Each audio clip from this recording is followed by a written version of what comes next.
সব চাকরি বুঝছে না?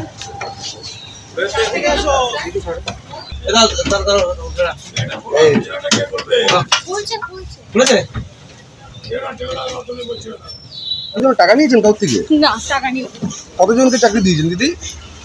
টাকা নিলে তো বলবো। তা কতজনকে চাকরি দিয়েছেন? কল্যাণী এইমস হাসপাতালে চাকরি দেওয়ার নাম করে লক্ষ লক্ষ টাকার প্রতারণার দায়ে এক মহিলা সহ আরও 2 ব্যক্তিকে গ্রেফতার করেছে পুলিশ।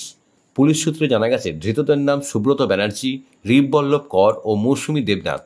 এদের মধ্যে মৌসুমী দেবনাথ ও রিপবল্লভ কর নদিয়ার হরিণঘাটার বাসিন্দা। অন্যজন সুব্রত ব্যানার্জি শিমুরালী এলাকায় থাকে। গোপন সূত্রে খবর পেয়ে শনিবার বিকালে এইমস হাসপাতালের ভেতর থেকে এই 3 অভিযুক্তকে গ্রেপ্তার করে গয়েশপুর থানার পুলিশ। এইমস হাসপাতালে চাকরি করিয়ে দেওয়ার নাম করে একাধিক ব্যক্তির কাছ থেকে লক্ষ লক্ষ টাকা আত্মসাৎ করার অভিযোগ ছিল ওই 3 ব্যক্তির বিরুদ্ধে। ধৃতদের রবিবার আদালতে তোলা হলে বিচারক 5 দিনের পুলিশি হেফাজতের নির্দেশ দেয়। মিথ্যা চাকরি দেওয়া এই প্রতারণা চক্রের সাথে আরও বড় মাথা জড়িয়ে আছে কিনা তার তদন্ত শুরু করেছে পুলিশ। আরেকটা সব চাকরি বুঝছে না?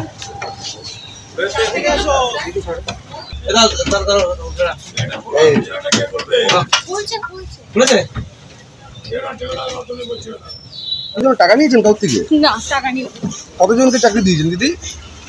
টাকা নিলে তো বলবো। তা কতজনকে চাকরি দিয়েছেন? ওইদিকে নাই দেখে যাবো।